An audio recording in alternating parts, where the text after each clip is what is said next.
Les invito a que busquen en sus Biblias el libro de Marcos, el capítulo 4. Marcos capítulo 4. Está conmigo un amigo también, un hermano de mi iglesia, Willy Quincho. Él está ahí atrás ayudándome con las diapositivas. Y estamos contentos de estar aquí con ustedes. Marcos 4, desde el versículo 10 hasta el versículo 25. Vamos a leerlo. Yo leo, ustedes ahí siguen en sus Biblias. Ahí, Marcos 4, del versículo 10 hasta el versículo 25.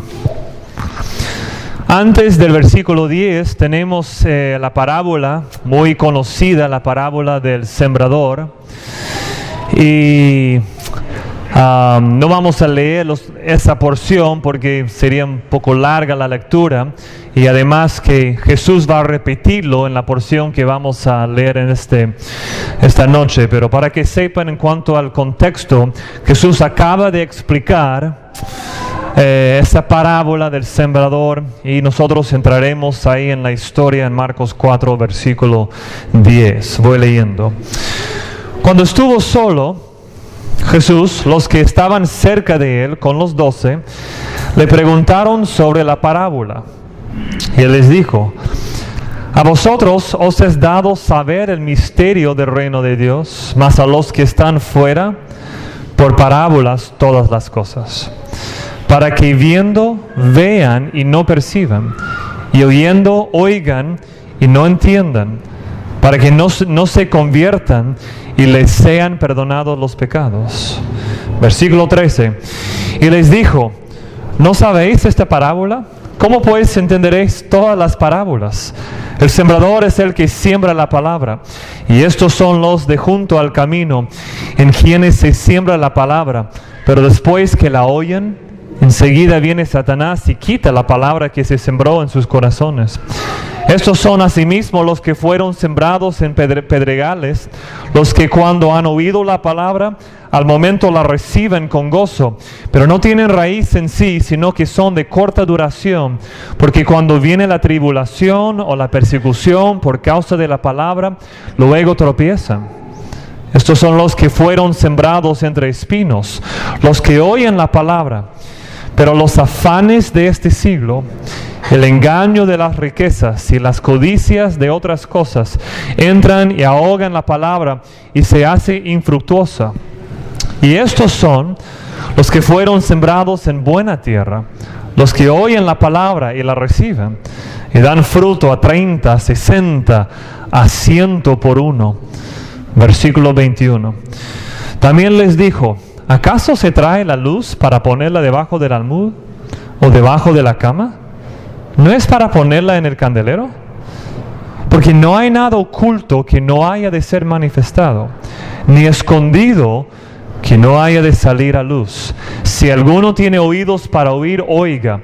Les dijo también: mirad lo que oís, porque con la medida con que medís os será medido, y aún se os añadirá a vosotros los que oís. Porque al que tiene se le dará, y al que no tiene, aún lo que tiene se le quitará. Vamos a orar.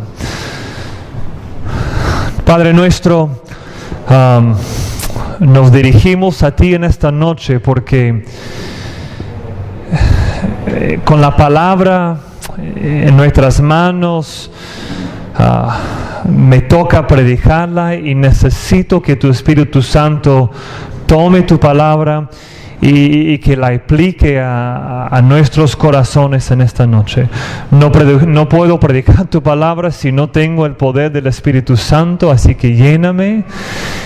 Y nadie puede escuchar la palabra esta noche si el Espíritu Santo no está ahí tocando corazones, abriendo oídos y abriendo corazones. Así que te pido, Señor, que des libertad al Espíritu Santo para que haga su obra y para que la palabra tuya vaya, que salga con poder y cumpliendo su fin, enseñándonos, instruyéndonos, convenciéndonos. Si no estamos bien, que tu palabra nos convence en esta noche. si estamos bien en tus caminos, que tu palabra nos anime y ayúdame describiendo y explicando lo que me parece que es el argumento de Jesucristo en este texto. Así que esto pido, confiando en ti, lo pido en el nombre de Jesucristo. Amén. En el versículo 13 hay dos verdades claves que quiero mostrarles antes de entrar un poco en el texto aquí. Les dirijo al versículo 13 ahí, donde Jesús dice: ¿no sabéis esta parábola? Hablando de la parábola del sembrador.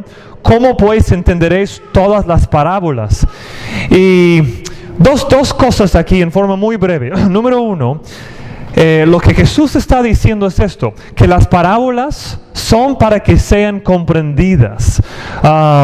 Y estamos hablando de objetivamente, las parábolas son para que sean comprendidas. Mucha gente piensa que cuando Jesús habla en parábolas es como que, bueno, en algo podemos entenderlo, en algo no. Y quiero que sepan, mire bien lo que Jesús dice en el versículo 13. ¿No sabéis esta parábola? Y Él está confrontando en un sentido a sus discípulos, como que no entienden esta parábola. Las parábolas son para que sean entendidas. Pero hay una segunda cosa que quiero que capten aquí. Y es que si uno entiende esta parábola, que ya es fácil entender las otras parábolas. Es decir, que esta parábola, específicamente esta, la palabra del sembrador, es clave para que entendamos todas las otras parábolas. Mira lo que Jesús dice en el versículo 13. ¿No sabéis esta parábola? ¿Cómo pues entenderéis todas las parábolas? Y mira, esta parábola viene como una parábola de introducción a las otras parábolas que Jesús en el camino de su ministerio enseñaba. Es decir, que esta parábola es crucial, es clave. Y cuando yo hace unos meses estuve estudiando esta parábola, tratando de entenderla con su contexto, dentro de su contexto, me di cuenta que hay tres partidas en este texto. Es decir, o se puede decir, quiero darles un marco con tres conceptos para poder entender lo que Jesús está haciendo cuando nos da esta parábola dentro de este contexto. Tres partidas o un marco aquí. Primero, revelación. En segundo lugar, respuesta. En tercer lugar, ramificaciones. Revelación, respuesta y ramificaciones. ¿De qué estamos hablando? Bueno, vamos a comenzar con revelación. Y quiero que sepan al principio algo muy clave, y lo vemos aquí en este texto y voy a ilustrarlo en forma breve de otros lugares en la Biblia. Y es que Dios en la historia se ha revelado siempre a un grupo pequeño, selecto, pero cada vez más amplio. Miren los versículos 10 y 11 y quiero que vean lo que Jesús dice aquí en el versículo 10, específicamente en el versículo 11, pero comenzamos en el versículo 10. Cuando estuvo solo, los que estaban cerca de él con los 12 discípulos, le preguntaron sobre la parábola del sembrador. Y les dijo: a vosotros, hablando a ese grupo pequeño, es decir, que hay una multitud ahí de gente, esa multitud que seguía a Jesucristo, pero en ese momento se dirige a un grupo pequeño, a los 12 y algunos otros ahí. Les dice: y a vosotros os es dado saber el misterio o el secreto del reino de Dios, mas a los que están fuera, por parábolas todas las cosas. Ahora, ¿qué está diciendo Jesús? Él está diciendo que aunque muchos le van a escuchar, no todos van a entender y no todos van a responder. Y Dios específicamente a este grupo pequeño se está revelando en forma más profunda, en forma de manera que ellos sí van a captar. Deben recordar que 3 años de ministerio Jesús estuvo aquí y Él muere, resucita, está unos 40 días en la tierra, pasan unos 50 días y ¿cuántos están reunidos esperando la voluntad de Dios y la venida del Espíritu Santo? No pasa de 120. Pero en su tiempo hubo miles de personas siguiendo a Jesucristo, escuchándole. Es que Dios no se preocupa de que vienen las multitudes y se van las multitudes. Dios siempre se revela normalmente a un grupo más pequeño. Mira, en la Biblia no es algo inusual. Por ejemplo, Noé fue elegido de entre los otros para continuar la raza humana después de la inundación. Es decir, Noé, su familia y los demás murieron. Llegamos a Abraham y Abraham fue escogido de entre su propia familia para ser el padre de la nueva nación que serían los portadores de la revelación de Dios. También pienso en Jacob y Esaú. Esaú debería haber sido la persona que llevaba las promesas de Dios, pero Dios dijo que no, y Dios se reveló a Jacob, tan pecador que era, engañador, pero Dios se reveló a él. Y alguien pregunta aquí, ¿estamos aquí hablando de la doctrina de la elección? Y quiero que sepan que sí, pero quiero que entiendan la doctrina. Y por eso, para hacerlo, voy a dirigirles a... Quiero mostrarles algo que un británico que se llama Leslie Newbigin, él tiene un libro y tiene un capítulo ahí que se llama La lógica de la elección. Y quiero leerles algo que él dice ahí. Él dice esto: para ser elegidos en Cristo Jesús, significa ser incorporado en su misión en el mundo, de ser el portador del propósito de la salvación de Dios para el mundo, para ser el signo y el agente y las primicias de su reino bendito que es para todos. Ahora, ¿qué está diciendo Newbigin? Leslie Newbigin está diciendo esto, que básicamente debemos dejar de pensar en la elección principalmente en términos de algunos se salvan y otros se pierden. Mira, es una mala manera de pensar en la doctrina de la elección. Es decir, Dios no está en el cielo diciendo, a él voy a salvar y a él no. ¡Ja! Así como que al infierno. Es un mal cuadro de Dios. Pero no podemos a la vez ignorar o decir que no existe la doctrina de la elección. ¿Cómo lo explicamos? Bueno, Newbigin sigue.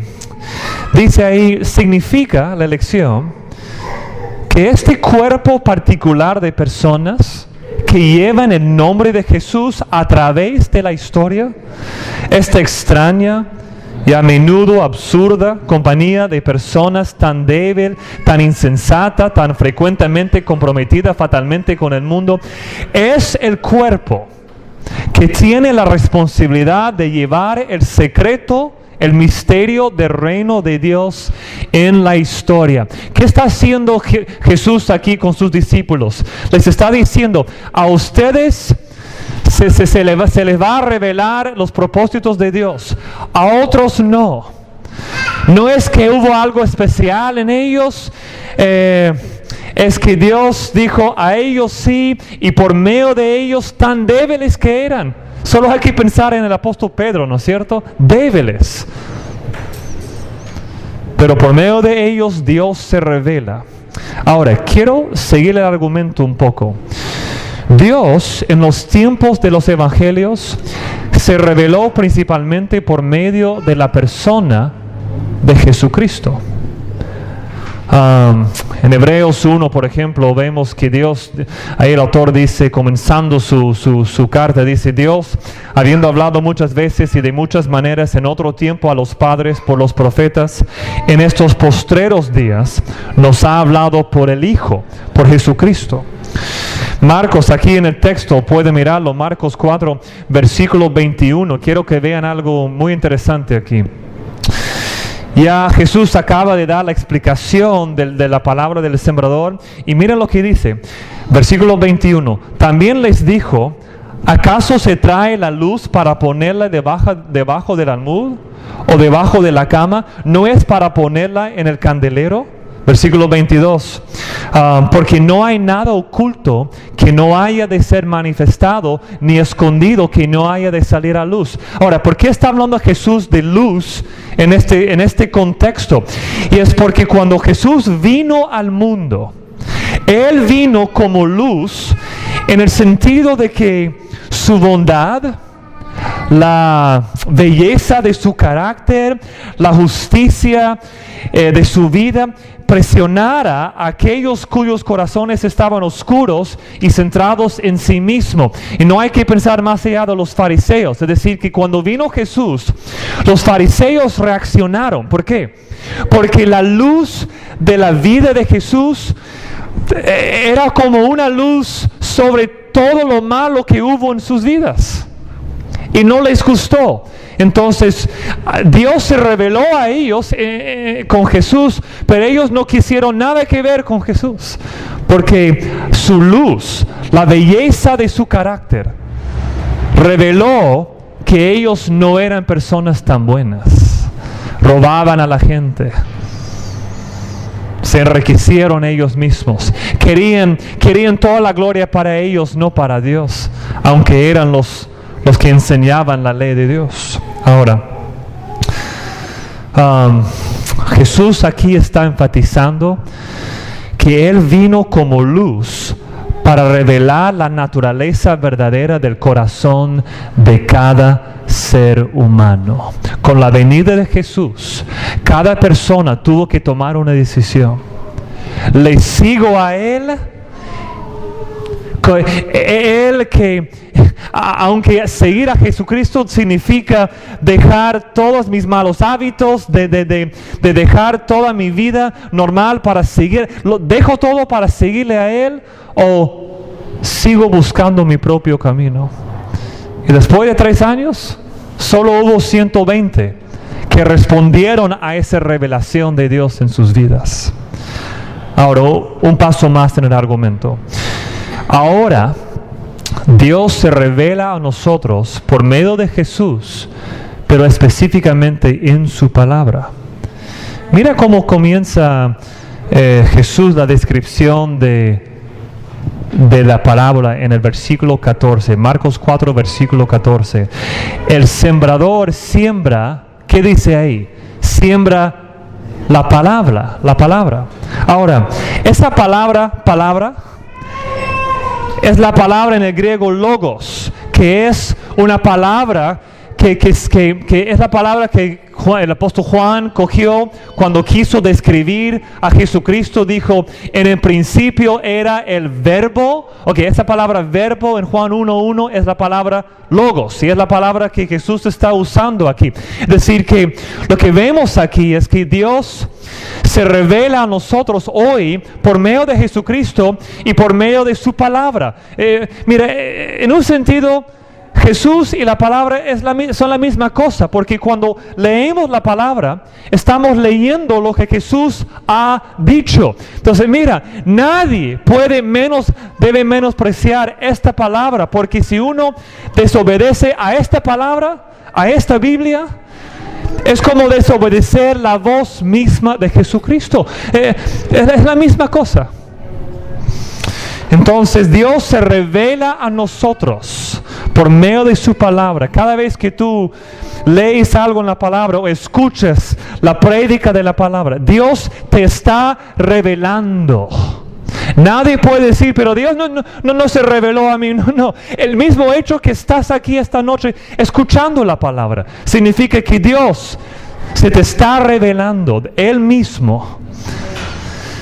Y esa revelación demanda una respuesta. La revelación demanda una respuesta. Miren, Dios se revela a nosotros.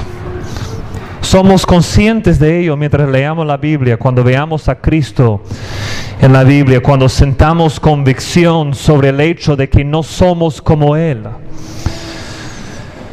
Que el pecado, por ejemplo, ha impregnado todos los aspectos de nuestro ser.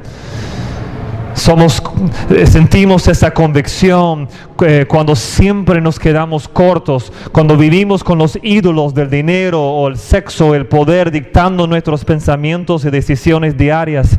Y la pregunta es, ¿cómo responderás a aquella convicción? Es decir, escuchas la palabra de Dios, lees algo en la palabra, el Espíritu Santo está ahí convenciéndote, y la pregunta es, ¿cómo responderás a aquella convicción? Dios revelándose a ti. Bueno, ¿qué de nuestra respuesta entonces? Porque su revelación de sí mismo demanda de nosotros una respuesta. Ahora, la gente en general responde en distintas maneras cuando Dios se les revela. Por ejemplo, en el caso de los fariseos, como ya mencioné,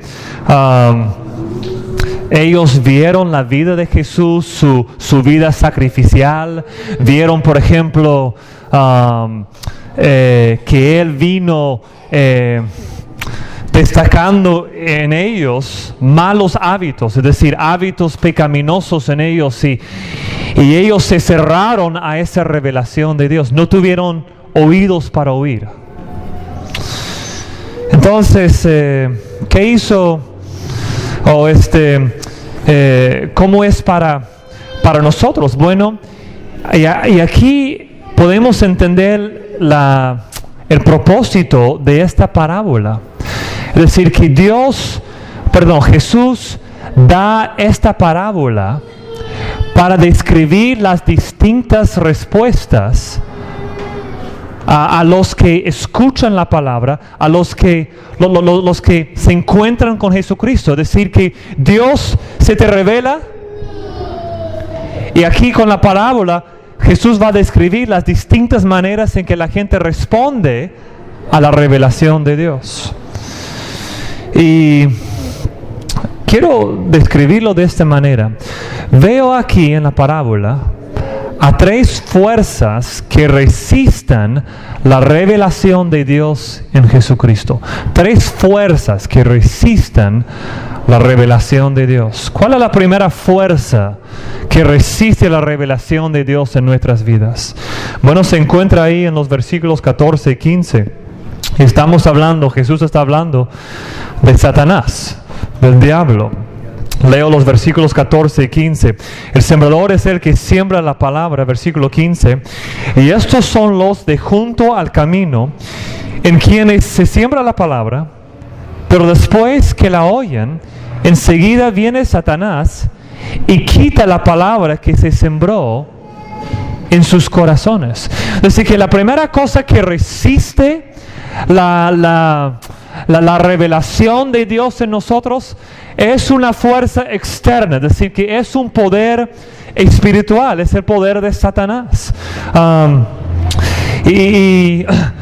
Ahora, quiero que sepan que aunque Jesús lo menciona aquí, no encontramos a Jesús hablando a cada rato del poder de Satanás. Es decir, que tenemos que mantener en un balance el poder de Satanás en nuestras vidas. No estoy hablando de jugar con su poder, sino de un balance en cuanto a entender el poder que Él tiene en nuestras vidas. Hay personas, más vemos esto por ejemplo en las iglesias, la tendencia en ciertas iglesias carismáticas, de que todos mis problemas vienen del diablo.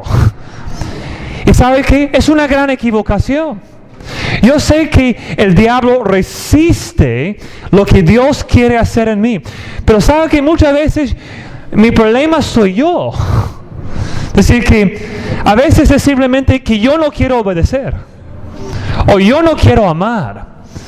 Y Satanás está ahí animándome en esa ruta, pero no puedo decir que todo viene de un problema de Satanás. Mira, debemos entender que Él está ahí resistiendo lo que Dios quiere en nosotros, pero no es la única fuerza que nos resiste, que resiste lo que Dios quiere hacer en nosotros.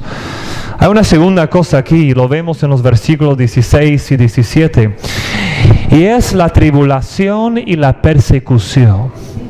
La tribulación y la persecución. Voy leyendo los versículos 16 y 17. Estos son, asimismo, los que fueron sembrados en pedregales, los que cuando han oído la palabra, al momento la reciben con gozo, pero no tienen raíz en sí, sino que son de corta duración. ¿Por qué? La pregunta es ¿por qué? ¿Por qué algunos escuchan la palabra, gozan, pero no duran?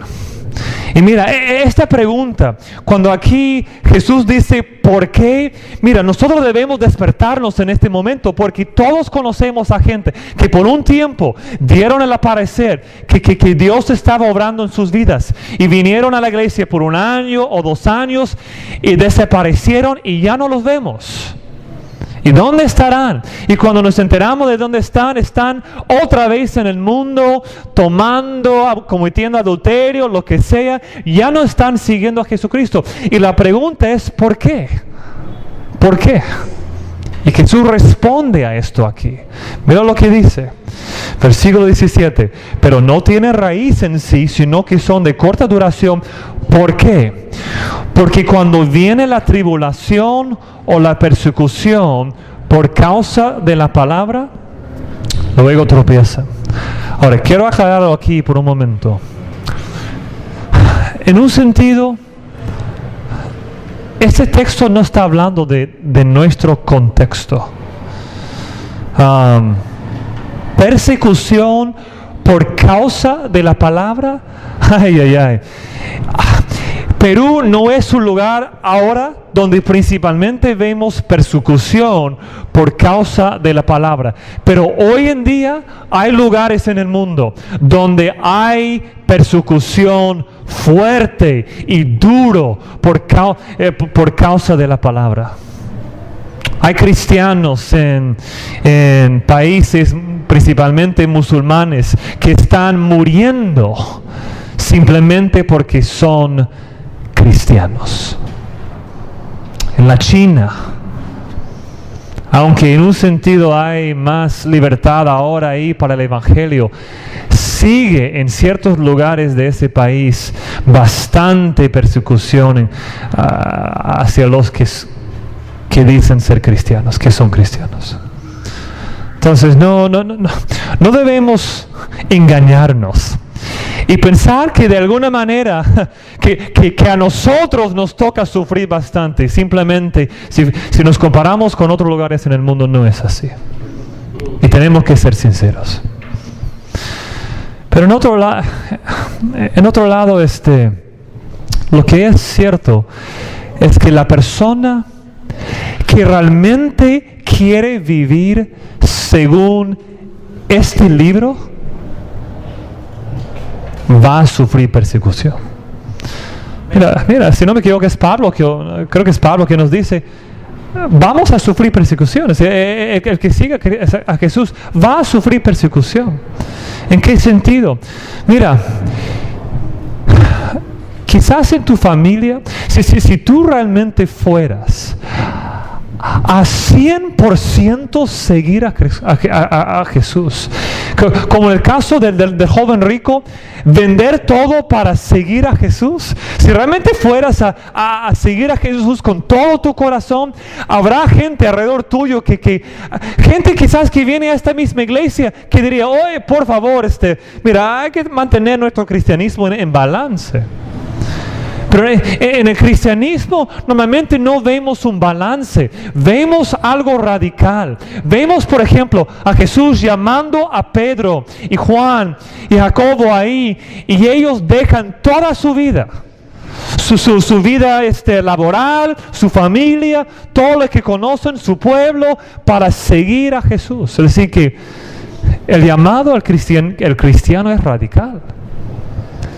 Y si uno realmente vive todo lo que esta Biblia demanda de nosotros, en algún momento vas a sufrir cierta tribulación y persecución. Y la persona que es confrontada con las demandas de Jesucristo y mira en su corazón y simplemente no lo quiere, en el tiempo se aleja de Dios. Y no debemos sorprendernos. Jesús ya lo describió aquí en esta parábola.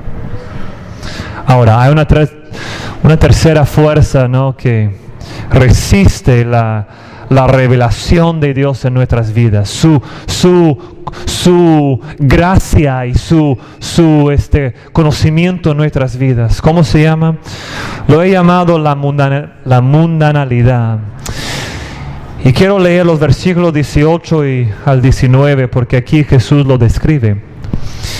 Versículo 18: estos son los que fueron sembrados entre espinos, los que oyen la palabra, pero los afanes de este siglo y el engaño de las riquezas y las codicias de otras cosas entran y ahogan la palabra y se hace infructuosa. Ahora, ¿qué está describiendo Jesús aquí? Bueno, quiero que miren cómo Jesús habla en forma matizada. Es decir, que Él describe algo, pero lo describe con 3 frases distintas para darnos un cuadro completo, matizado de lo que Él está comunicándonos. Él dice los afanes de este siglo, de ahí dice el engaño de las riquezas, y entonces dice las codicias o los deseos de otras cosas. Y Jesús está describiendo lo que con una palabra podemos resumirlo, la mundanalidad. Es decir, que la manera en que el mundo resiste lo que Dios quiere hacer en nosotros. Así debemos entender la mundanalidad. Es decir, que es una fuerza resistiendo la revelación de Dios en nosotros. Tú lees en la palabra algo y Dios te convence de algo, por ejemplo, donde tú no has estado obedeciendo a Dios en tu vida. Te das cuenta leyendo la palabra o escuchando una prédica de la palabra, el Espíritu Santo obra en ti y tú dices, yo necesito cambiar, necesito responder y obedecer a Dios, pero en el transcurso del día, de la semana, del mes, es decir, no lo haces, no cambias. En muchos casos es porque aunque Dios se reveló a ti, tocó tu corazón, la fuerza del mundo, esa resistencia, pelea contra lo que Dios está haciendo en ti. Afanes de este siglo. Es decir, que la persona que más desea algo que el mundo ofrece, más que desea lo que Jesús quiere hacer en su vida, eso es mundanalidad.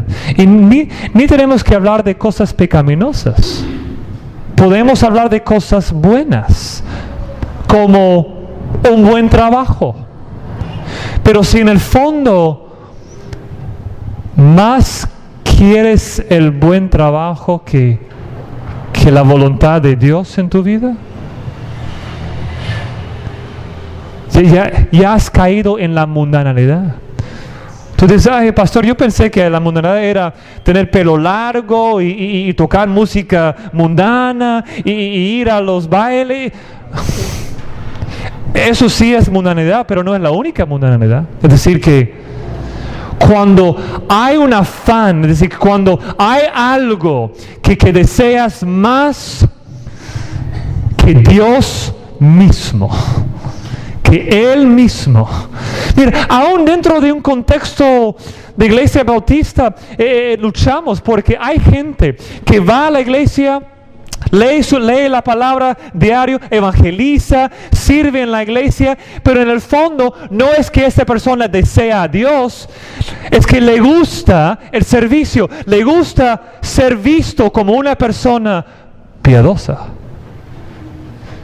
Pero lo que estamos hablando aquí es de que Dios mismo quiere revelarse Él mismo a ti. Él quiere entrar, Él quiere cambiarte, Él quiere llenarte de pensamientos de Él mismo. Y aún uno que sirve en la iglesia puede caer en cierta mundanalidad, decir que si para ti es ser visto en el servicio que más vale, y mira bien profundo en tu corazón, bien profundo, ¿es que realmente amas a Dios o amas a los resultados de servir a Dios? Uno podría decir en cuanto al joven rico, ¿por qué no le dijo Jesús que trae sus riquezas al ministerio y él podría mantener cierto estilo de vida? Pero ¿por qué no le habló así? Porque en el fondo a Dios no le interesa tu dinero ni tu servicio si no tiene todo tu corazón. Si tu afán es algo fuera de Dios mismo, tan bueno que sea. Dice el engaño de las riquezas, las codicias de otras cosas. Dos observaciones aquí quiero darles. Uno, ninguna de estas cosas son malas en sí mismos. Es decir, que no necesariamente estamos hablando de cosas malas. Pero la segunda observación es esta: estas cosas resistan la revelación de Dios, principalmente por medio de la distracción. Es decir, que el dinero es una gran bendición de Dios. Hoy en día en el Perú nadie puede vivir sin dinero. Es decir, que tienes que tener algo de ingreso, dinero para comer y sostenerte y pagar luz, agua, etc. El dinero es una bendición. Pero cuando es una distracción, el afán del dinero, por ejemplo, ya ese regalo de Dios se convierte en algo que resiste lo que Dios quiere hacer en tu vida. Jesús termina aquí el versículo 20, y estos son los que fueron sembrados en buena tierra, los que oyen la palabra y la reciben y dan fruto a 30 y a 60 y a 100 por uno. Aquí lo que vemos es los que se cojan a la revelación de Dios en Jesús. Acuérdense cómo habló Jesús en Marcos 4, 10 y 11, de que dijo a los discípulos: a ustedes les corresponde conocer el misterio, el secreto del reino de Dios. Jesús estaba revelándose a ellos mismos. Inmediatamente describe con esta parábola lo que resiste su revelación a ellos. Ahora, en tercer lugar, y aquí vamos hacia el fin del sermón. Primero, la revelación de Dios. Segundo lugar, la respuesta. Y en tercer lugar, las ramificaciones. Y les guío aquí al versículo 24, Marcos 4, versículo 24. Y cuando yo estudiando este texto, cuando me di cuenta de lo que Jesús está haciendo aquí, primero revelación, Dios se está revelando a nosotros.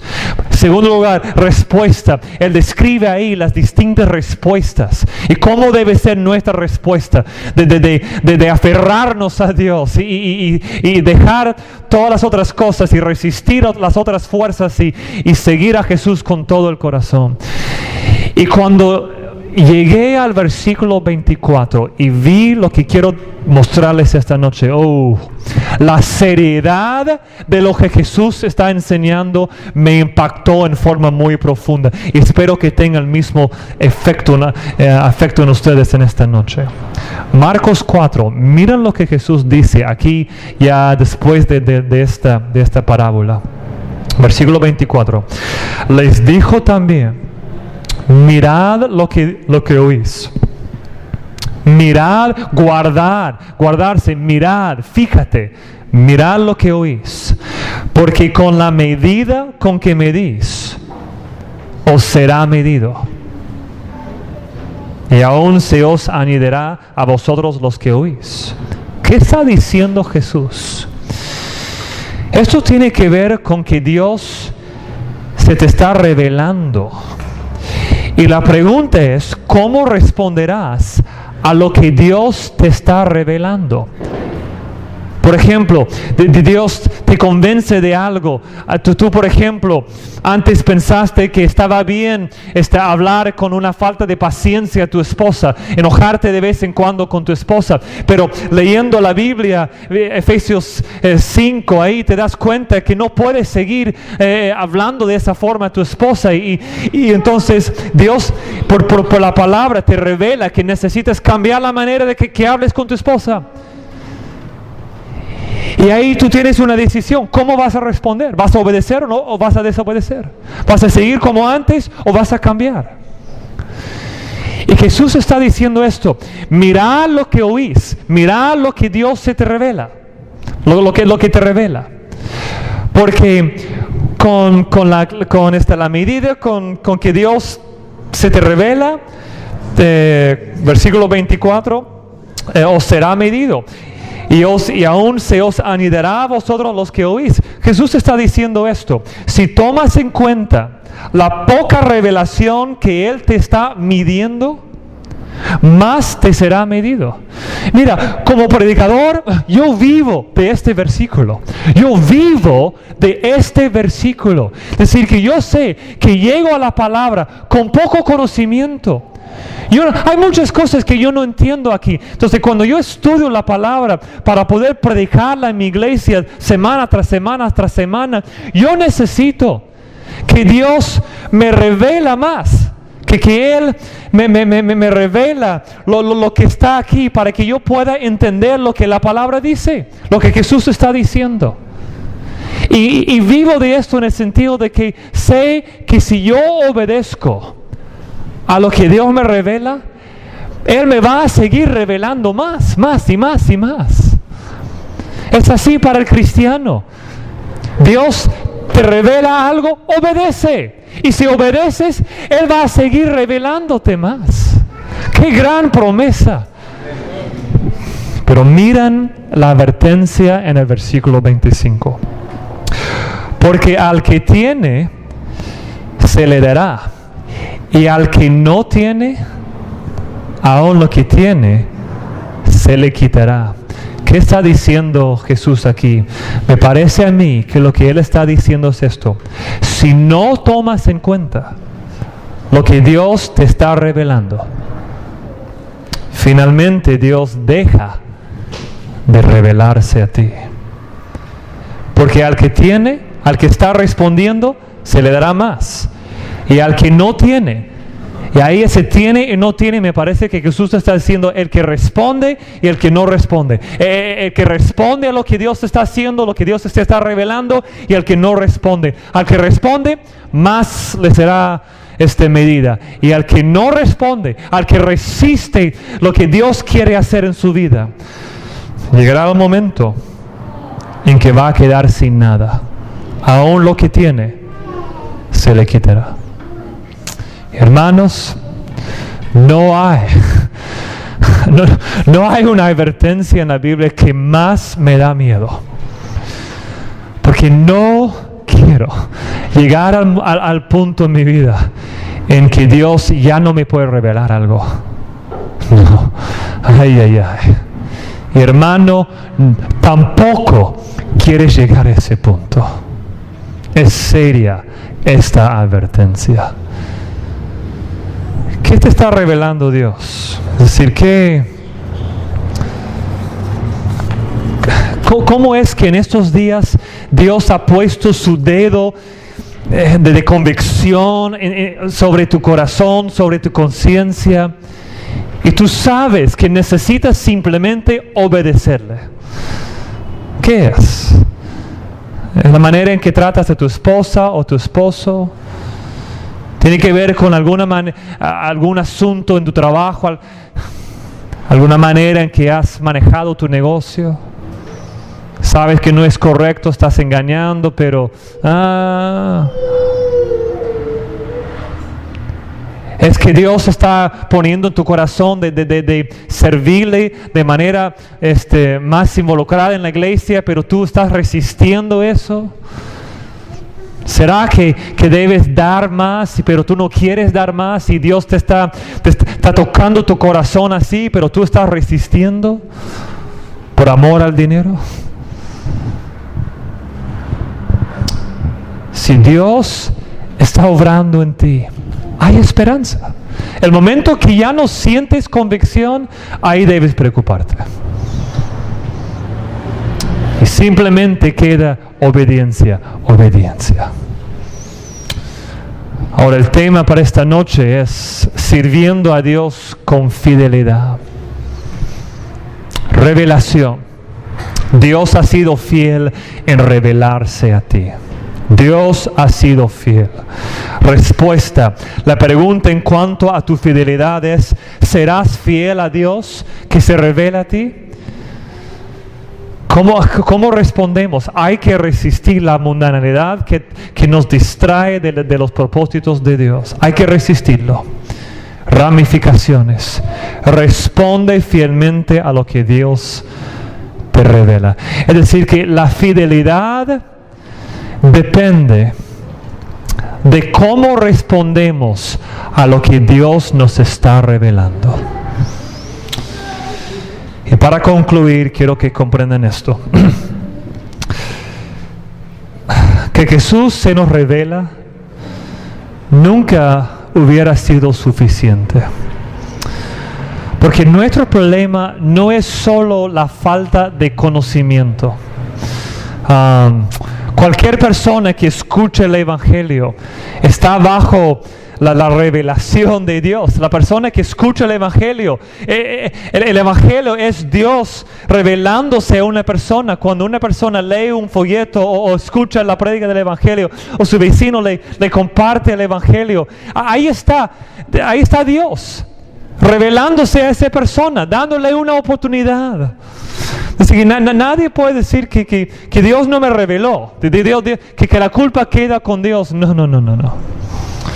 Sino que nuestro problema no es solo la falta de conocimiento, es que nuestros corazones son tan afectados por la caída del hombre que no hay manera de que podamos ser salvos o renovados por simplemente aprender las cosas correctas. Es decir, que el problema en el mundo no es una falta de educación. Quizás por Lima han visto a lo que dijo César Acuña ahí, los letreros están por todas partes en Lima. Lo primero es la educación, y quiero que entiendan, la educación ayuda hasta cierto punto, pero no arregla el problema principal en el corazón del hombre. Es decir, que aun si Dios se revela a una persona, esta persona puede y muchas veces constantemente resiste. ¿Por qué? Porque somos pecadores y los efectos del pecado son profundos. Lo que necesitamos es un cambio interno, y ese cambio interno fue hecho posible por la muerte de Jesús, Él muriendo en nuestro lugar en la cruz. Mira, por eso un psicólogo, si estás luchando con depresión, te puede ayudar en algo, en algunas cosas prácticas, pero un psicólogo que no entiende el Evangelio no puede ayudarte con el problema más profundo en tu corazón. ¿Por qué? Porque uno tiene que entender que en sí mismo no hay una respuesta. La respuesta para nuestros problemas viene fuera de nosotros mismos. Es una justicia externa. Es la justicia de Cristo, su vida perfecta, su muerte en nuestro lugar. Y solo hay un arreglo a lo que está mal con el hombre en algo fuera de nosotros. Específicamente en la muerte y la resurrección, la nueva vida que hay solo en Cristo. Por tanto, la respuesta para nosotros a la revelación de Dios comienza con recibir y creer el Evangelio de Jesucristo, que su muerte y su resurrección hicieron posible una vida completamente nueva en ti. Si tú estás aquí esta noche y nunca has experimentado esa renovación en tu corazón que Dios hace cuando una persona ve a la cruz y ve ahí el arreglo de todo lo que está mal con su vida, que Jesús murió por todos sus pecados y resucitó de la muerte para darnos una nueva vida. Si nunca has llegado a ese punto, te invito a que esta noche recibas esa salvación. Creyente, obedece a lo que Dios te está revelando. La fidelidad en sí es obediencia a lo que Dios se nos ha revelado. Padre nuestro, ayúdanos a responder a lo que tú nos revelas. Sabemos que la fidelidad en la vida es eso, es tú obras en nosotros, nosotros respondemos y día tras día vivimos en obediencia a ti, y en eso consiste la fidelidad. Así que ayuda a cada hermano aquí a entenderlo así y obedecer para que su vida refleje una fidelidad profunda. Y si hay alguien aquí presente en esta noche que no ha comenzado este camino, sí, ayúdale a ver a la cruz, y en la cruz ver el arreglo de todo lo que está mal en su vida. Abre sus ojos para que pueda responder a ese llamado. Lo pido en el nombre de Cristo. Amén. Pastor, le invito para que